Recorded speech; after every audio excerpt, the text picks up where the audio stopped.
This is lecture number second of current electricity और इस part में हम अगेन कुछ इंपॉर्टेंट कॉन्सेप्ट सीखेंगे और कुछ क्वेश्चंस देखेंगे उसके ऊपर बेस्ड। तो इस सेक्शन में हम बात करेंगे ड्रिफ्ट वेलोसिटी के बारे में। ड्रिफ्ट वेलोसिटी को हम वीडी से डिनोट करते हैं, ये याद रखिएगा। दो केस में हम बात करते हैं। देखिए, एक केस में क्या है, मान लेते हैं आपके पास एक कंटेनर है, कंडक्टर है, कंटेनर नहीं कंडक्टर है, और अभी हमने क्या किया है, इस कंडक्टर के अक्रॉस जो है पोटेंशियल डिफरेंस अप्लाई नहीं किया है, यानी कि when there is no potential difference applied across the conductor. अब देखिए, आपको पता है कंडक्टर किसी ना किसी मटेरियल से बना होगा, और जिस मटेरियल से बना होगा उसमें number of electron per unit volume वो सेम होगा। डन, क्योंकि number of electron per unit volume वो मटेरियल का प्रॉपर्टीज है।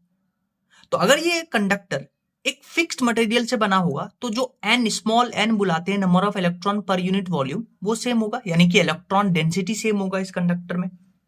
अब एक इलेक्ट्रॉन इसमें अगर हम कंसीडर करते हैं तो इस कंडक्टर में इलेक्ट्रॉन का रैंडम मोशन होगा, कोई इधर कोई उधर रैंडम मोशन होगा। और अगर पोटेंशियल डिफरेंस अप्लाइड नहीं है, रैंडम मोशन होगा, तो हम बोलते हैं कि एवरेज वेलोसिटी इस इलेक्ट्रॉन का हो जाएगा जीरो। और अगर एवरेज वेलोसिटी जीरो हो जाएगा, तो अगर एवरेज वेलोसिटी जीरो हो जाएगा तो हम बोलेंगे कि ये कंडक्टर अभी कोई करंट कंडक्ट नहीं कर रहा होता है, क्योंकि अगर हम एक क्रॉस सेक्शन एरिया कंसीडर करेंगे तो इस क्रॉस सेक्शन एरिया में जितना इलेक्ट्रॉन राइट साइड में जाएगा उतना ही लेफ्ट साइड में जाएगा, तो नेट जो इलेक्ट्रॉन का मूवमेंट है वो जीरो होगा। नेट इलेक्ट्रॉन का मूवमेंट जीरो होगा तो जो हम करंट बोलेंगे वो जीरो बोलेंगे। डन। अच्छा, यहां पे जो करंट का वेलोसिटी है, आरएमएस वेलोसिटी, उसको लिखते हैं √3kT upon small M. Temperature को हम केल्विन में लेते हैं, और ये जो होता है थर्मल वेलोसिटी का जो ऑर्डर आता है यहां से, वो आता है 10⁵ मीटर पर सेकेंड। ये इसीलिए हम यहां पे बोल रहे हैं ताकि आपको ये बताए कि एक कंडक्टर में इलेक्ट्रॉन कितने वेलोसिटी से रैंडम मोशन कर रहा होता है। उसके लिए ये फॉर्मूला मैंने आपको बताया। डन। अगर हम क्या करें कि इसी कंडक्टर के अक्रॉस हम पोटेंशियल डिफरेंस अप्लाई करें। देखिए, अब यही कंडक्टर के अक्रॉस हम पोटेंशियल डिफरेंस अप्लाई कर रहे हैं, तो जैसे ही पोटेंशियल डिफरेंस अप्लाई करेंगे तो आपको पता है इलेक्ट्रिक फील्ड, देखिए बैटरी का पोलैरिटी देखिए, तो इलेक्ट्रिक फील्ड आपको पता है राइट साइड में अप्लाई होगा, राइट साइड में इलेक्ट्रिक फील्ड क्रिएट होगा, और इलेक्ट्रॉन पे इलेक्ट्रिक फील्ड के अपोजिट फोर्स लगेगा, और इलेक्ट्रॉन जो है ड्रिफ्ट करना स्टार्ट करेगा, और इसी ड्रिफ्ट की वजह से अब इसमें करंट जो है वो कंडक्ट होना स्टार्ट होगा। और ये जो इलेक्ट्रॉन का ड्रिफ्ट है, जिस वेलोसिटी से ड्रिफ्ट कर रहा है उसी वेलोसिटी को ड्रिफ्ट वेलोसिटी कहते हैं, और उसका फॉर्मूला आपको डायरेक्ट याद होना चाहिए, E upon m into tau. E क्या है? इलेक्ट्रॉन का चार्ज। कैपिटल E क्या है? Electric field. m क्या है? Mass of electron. And tau को बुलाते हैं रिलैक्सेशन टाइम। ये होता है time interval between two successive collision, उसी को हम टाउ बुलाते हैं। डन। अब देखिए, ये जो कांस्टेंट है E, ये जो कांस्टेंट है आपके पास, इलेक्ट्रिक फील्ड तो चेंज हो सकता है, बैटरी के अलग अलग वैल्यू पे इलेक्ट्रिक फील्ड का वैल्यू अलग अलग होगा, पर यहां कांस्टेंट क्या है? इलेक्ट्रॉन का चार्ज, रिलैक्सेशन टाइम और मास। तो इन सब कांस्टेंट को अलग करके हम इसको बुलाते हैं मोबिलिटी। म्यू को क्या बुलाते हैं? मोबिलिटी। तो ड्रिफ्ट वेलोसिटी का मोबिलिटी के टर्म्स में फॉर्मूला आता है म्यू इंटू ई। ये याद रखिएगा, ये तीन फॉर्मूला आपको याद होना चाहिए। डन। अच्छा, यहां जो करंट फ्लो होगा और ड्रिफ्ट वेलोसिटी में एक रिलेशन होता है जो हम बहुत पहले से पता है हमें, ये रिलेशन होता है between current and drift velocity, इसको बुलाते हैं NEAVD। अब यहां पे अलग अलग टर्म का अपना एक इंपॉर्टेंट सिग्निफिकेंस है। स्मॉल n को क्या बुलाते हैं? Number of electron per unit volume, यानी कि यूनिट वॉल्यूम में आने वाला इलेक्ट्रॉन, फ्री इलेक्ट्रॉन डेंसिटी, उसको n बुलाते हैं। E इलेक्ट्रॉन का चार्ज, A को एरिया बुलाते हैं, और ड्रिफ्ट वेलोसिटी के तीन फॉर्मूले आपको पता है। डन। और एक गिवन मटेरियल के लिए जो n होगा वो कांस्टेंट होगा। अब देखिए ध्यान से, अगर इलेक्ट्रॉन, अगर हम बात करते हैं करंट और ड्रिफ्ट वेलोसिटी और एरिया में, देखिए रिलेशन, ये रिलेशन देख करके एक बार इस पे ऊपर बेस्ड एक कॉन्सेप्ट बनता है। आपको क्या बोलता है कि एक डिफरेंट क्रॉस सेक्शन का आपके पास कंडक्टर होता है। देखिए यहां एरिया कम है, यहां एरिया ज्यादा है। तो आपको ये पता होगा कि अगर बैटरी से इधर से करंट एंटर करता है तो जितना करंट एंटर करेगा उतना ही करंट जो है यहां से इस सेक्शन से बाहर निकलेगा। अगर मान लेते हैं 2 एम्पियर का करंट एंटर करेगा तो 2 ही एम्पियर का करंट बाहर निकलेगा, ये तो हमें पता है सर्किट में। तो यहां जो करंट है वो इस बात पे डिपेंड नहीं करता है कि इस कंडक्टर का क्रॉस सेक्शनल एरिया क्या है। यही इंपॉर्टेंट कॉन्सेप्ट है जिसके ऊपर क्वेश्चन आया था कि करंट जितना एंटर करेगा उतना करंट लीव करेगा, यानी करंट सेम रहता है इन नॉन यूनिफॉर्म कंडक्टर। ऐसा क्यों है? ऐसा इसलिए है क्योंकि यहां पे अगर करंट यहां गया मतलब इलेक्ट्रॉन जा रहा है, तो इलेक्ट्रॉन एक्यूमुलेट नहीं होता है कंडक्टर में। इसका रीजन क्या है? Because conductor do not accumulate any charge. तो जितना करंट एंटर किया उतना ही करंट बाहर निकलेगा। जैसे एक क्वेश्चन देखिए, क्वेश्चन में आपको बोला है कि 2 वायर है और इसका एरिया सेम है। क्या है? Area of cross section same है और इसको सीरीज में कनेक्ट करते हैं। आपको बोला इन दोनों वायर में जो फ्री इलेक्ट्रॉन डेंसिटी है, मतलब स्मॉल n का जो रेशियो है वो 1:6 है। मतलब इसका n1 बोलते हैं, इसका n2 बोलते हैं। तो n1/n2 जो है वो 1/6 आपको क्वेश्चन में दे रखा है।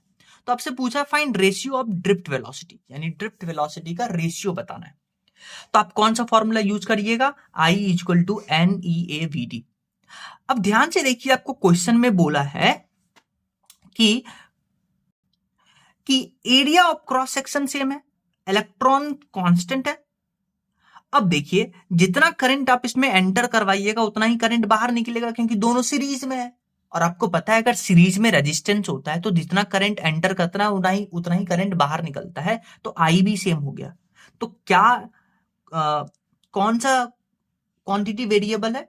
स्मॉल एन और ड्रिफ्ट वेलोसिटी। तो small n into drift velocity constant है, तो इसका उल्टा रिलेशन आएगा। इसका रेशियो लेंगे तो ड्रिफ्ट वेलोसिटी का रेशियो आ जाएगा VD2/VD1 1/6, या इसको उल्टा कर दे तो VD1/VD2 6/1। नेक्स्ट क्वेश्चन देखिए, इसमें आपको बोला है कि एक नॉन यूनिफॉर्म क्रॉस सेक्शन का वायर है, इसका एरिया A1 है, इसका एरिया A2 है, और आप क्लियरली देख सकते हैं कि ये एरिया कम है, ये एरिया ज्यादा है। आपको बोला है कि आपको कमेंट करना है करंट पे और ड्रिफ्ट वेलोसिटी पे। डन। अब देखिए मैंने आपको बोला था कि जितना करंट आप एंटर करवाइएगा उतना ही करंट बाहर निकलेगा, यानी करंट तो सेम हो गया। करंट क्या हो गया? सेम हो गया। अब बात करिए ड्रिफ्ट वेलोसिटी की। ड्रिफ्ट वेलोसिटी की बात करने के लिए हम ये फॉर्मूला यूज करेंगे I = NEAVD। देखिए करंट सेम है। अब ये जो नॉन यूनिफॉर्म क्रॉस सेक्शन का वायर है इसका मटेरियल सेम होगा, मटेरियल कांस्टेंट होगा, और मटेरियल अगर सेम कांस्टेंट है तो n का वैल्यू कांस्टेंट होगा और इलेक्ट्रॉन का चार्ज कांस्टेंट, तो ये तीनों कांस्टेंट।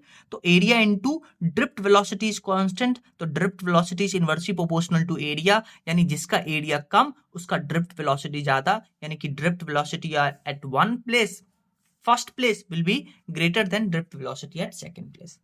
इसको ऐसा भी सोच सकते हैं, जैसे आपको पता है जब एक पाइप से पानी को गुजारते हैं, अगर पाइप का क्रॉस सेक्शनल एरिया कम लेते हैं, यानी कि पाइप में आप ऐसे फिंगर लगा देते हैं तो वाटर बहुत तेजी से निकलता है, यानी एरिया कम करने से वेलोसिटी ऑफ वाटर बढ़ गया। और हम वहां बोलते थे फ्लूइड मैकेनिक्स में, यानी रेट ऑफ फ्लो यानी एरिया इनटू वेलोसिटी वो कांस्टेंट होता है। तो ये तो वही तो कॉन्सेप्ट हुआ कि area into drift velocity is constant, यानी जहां का एरिया कम वहां ड्रिफ्ट वेलोसिटी ज्यादा। ये तो वही कॉन्सेप्ट है। नेक्स्ट क्वेश्चन देखिए, इसमें आपको बोला है कि एक वायर में जो है वो आई करंट फ्लो कर रहा है। एक वायर में उसका डायमीटर d है, उसका ड्रिफ्ट वेलोसिटी स्मॉल b है। एक दूसरा वायर है सेम मटेरियल। अब जैसे ही सेम मटेरियल बोला तो आपके दिमाग में पहला कॉन्सेप्ट आना चाहिए कि स्मॉल n जो हो गया वो सेम हो जाएगा। अच्छा सेम करंट भी बोल दिया, करंट भी सेम बोल दिया तो I भी सेम हो गया। और आपको बोला है कि इस वायर का डायमीटर है d/2 और ड्रिफ्ट वेलोसिटी बताना है। तो आप वापस से ये फॉर्मूला लगाइएगा, I equal to n e A v d. Current same, small n same, e तो सेम ही होगा, यानी कि area into drift velocity constant होगा, तो drift velocity is inversely proportional to area. Wire को हम सिलिंड्रिकल मानते हैं, तो सिलेंडर का एरिया होता है पाई आर स्क्वायर। डायमीटर होता है ट्वाइस ऑफ रेडियस, तो रेडियस हो जाएगा डायमीटर डिवाइडेड बाय 2 का स्क्वायर। अब आपको क्या करना है, इसको और इसको, देखिए ये सब कांस्टेंट है, तो drift velocity is inversely proportional to diameter का स्क्वायर।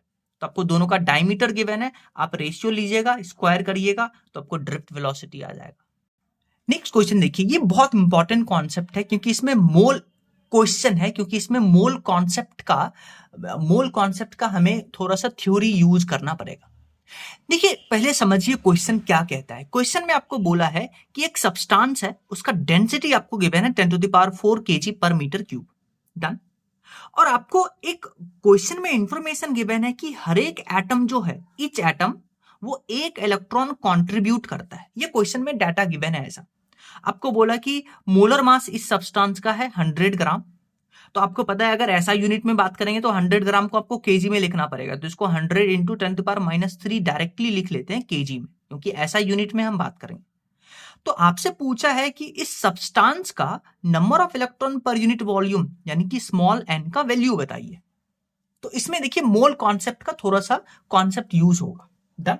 तो आइए उसी कॉन्सेप्ट को यूज करते हैं। आप मोल कॉन्सेप्ट में पढ़ के आते हैं कि मोल जो होता है उसके दो फॉर्मूले होते हैं, अलग अलग फॉर्मूले होते हैं, पर दो फॉर्मूले हम यहाँ पे काम में लेंगे। एक होता है मास of substance divided by molar mass, और एक फॉर्मूला होता है number of atom divided by Na। अब क्लियरली आपको क्वेश्चन में दे के रखा है, बोल के रखा है कि हर एक एटम एक इलेक्ट्रॉन कंट्रीब्यूट करता है, तो क्या हम नंबर ऑफ एटम के जगह पे नंबर ऑफ इलेक्ट्रॉन लिख सकते हैं? क्योंकि अगर नंबर ऑफ एटम 5 है मान लेते हैं, तो 5 एटम 5 इलेक्ट्रॉन कंट्रीब्यूट करेगा, तो यानी नंबर ऑफ एटम के जगह पे नंबर ऑफ इलेक्ट्रॉन हम लिख सकते हैं कि क्वेश्चन में ऐसा आपको बोला है करने के लिए। Done. Equal to mass of substance upon molecular weight. अब आप देखिए, अब आप क्या करिए, दोनों तरफ क्या करिए, वॉल्यूम से डिवाइड करिए। तो दोनों तरफ वॉल्यूम से डिवाइड करिएगा तो number of electron upon Na into volume and mass upon molecular weight into volume. अब देखिए number of electron per unit volume, यही तो स्मॉल एन होता है। जब मैंने आपको I equal to NeAVD define किया था, तो वहां n का आपको सिग्निफिकेंस बताया था, उसका डेफिनेशन बताया था कि number of electron per unit volume या फ्री इलेक्ट्रॉन डेंसिटी को हम स्मॉल n बुलाते हैं, तो इस टर्म को हम स्मॉल n बुलाएंगे। और मास अपॉन वॉल्यूम आपको पता है डेंसिटी होता है। तो अब देखिए number of electron per unit volume, इसका यहां से आएगा, इसको इधर लेके आइए, इसका फॉर्मूला आता है density into Avogadro number divided by molecular weight. अब ये डायरेक्टली फॉर्मूला आपको याद भी होना चाहिए क्योंकि इसके ऊपर बेस्ड मल्टीपल क्वेश्चंस आ रखे हैं। अब आप देखिए क्वेश्चन में आपको डेंसिटी भी गिवन है, Na का वैल्यू आपको पता है 6.023 into 10 to the power 23। Molecular weight kg में लेना है, ग्राम में है तो केजी में कन्वर्ट करेंगे, तो आपके पास number of electron per unit volume आएगा। नेक्स्ट हम कॉन्सेप्ट बात करेंगे, the concept of current density. सबसे पहले याद रखिए करंट डेंसिटी को हम J से डिनोट करते हैं, और ये एक वेक्टर क्वांटिटी होता है। और वेक्टर क्वांटिटी का क्या मतलब है, वेक्टर क्वांटिटी होता है, और इसको डिफाइन कैसे करते हैं ध्यान से सुनिए। आपके पास मान लेते हैं कंडक्टर है, और इस कंडक्टर में क्रॉस सेक्शनल एरिया हम A चूज करते हैं, तो करंट डेंसिटी डिफाइन होता है कि इस क्रॉस सेक्शनल एरिया से कितना करंट फ्लो कर रहा है, उसी को बुलाते हैं करंट डेंसिटी। और ये जो एरिया हम लेते हैं ये करंट के परपेंडिकुलर होना चाहिए, normal to the flow of current होना चाहिए, तभी हम करंट डेंसिटी डिफाइन करते हैं। तो यहां करंट डेंसिटी क्या होता है, current flowing per unit area, उसको बुलाते हैं करंट डेंसिटी। अगर ये एरिया जो है मान लेते हैं ये वर्टिकल लाइन से थीटा एंगल बना रहा है, तो हम क्या करेंगे, इस एरिया का कंपोनेंट करेंगे, एक तो थीटा के साइड का, एक थीटा के ऑपोजिट। तो जो करंट हम बोलते हैं कि एरिया को क्रॉस करना चाहिए, एरिया को कट करना चाहिए, तो हम यहां जो एरिया कंसीडर करेंगे वो A cos थीटा को कंसीडर करेंगे, और यहां जो हम करंट डेंसिटी लिखेंगे that will be I upon A cos theta. तो यहां से करंट आ जाएगा JA cos थीटा। अब देखिए J और A का डॉट प्रोडक्ट लीजिएगा तो JA cos थीटा आएगा, तो ये याद रखना है करंट डेंसिटी। डन। अगर करंट डेंसिटी कांस्टेंट है तो करंट निकालने के लिए आप क्या करिएगा, direct J dot A vector कर दीजिए। लेकिन अगर करंट डेंसिटी वेरिएबल है तो करंट निकालने के लिए आप क्या करिएगा, इंटीग्रेशन J डॉट D है। तो ये कॉन्सेप्ट आपको याद होना चाहिए कि जो करंट डेंसिटी डिफाइन करते हैं उसका जो एरिया ऑफ क्रॉस सेक्शनल है वो करंट के परपेंडिकुलर होना चाहिए।